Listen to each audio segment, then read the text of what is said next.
A man who lived in unbearable hunger and poverty resorted to small acts of theft.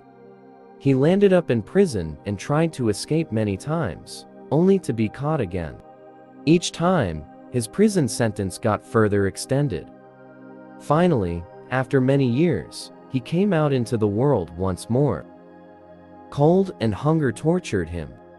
He had no money and no means to earn even one meal.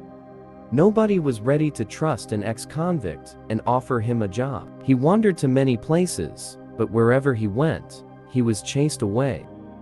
After being beaten up by people in one village, he ended up finding sanctuary in the village priest's house. He did not expect the priest to welcome him so graciously. This is God's house, whether someone is a criminal or a sinner. Anybody who comes here looking for shelter are God's children. So the priest consoled him and gave him food to eat, clothes to wear, and a place to stay. He ate well, slept, and came awake in the middle of the night with renewed vigor. His eyes fell on some silverware in a room. Overcome with the compulsive urge to steal, he picked up the silverware and fled, not sparing even one thought about betraying the one who fed him. Walking around the village carrying silverware, he soon attracted the suspicion of the villagers. The police caught him and interrogated him. Because they could not get a proper answer from him, they then took him to the priest's house. We suspect that he stole this silver from you. Could you please confirm if it is yours? The police asked the priest.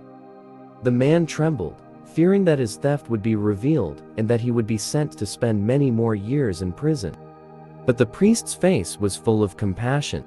He said, My friend, I had offered the silver candlesticks along with the silver to you. Why did you leave the candlesticks behind? He then gave the candlesticks to him. Our apologies. We thought this was a theft. The police said, and released the man, who was overwhelmed by the priest's compassion, and went on their way.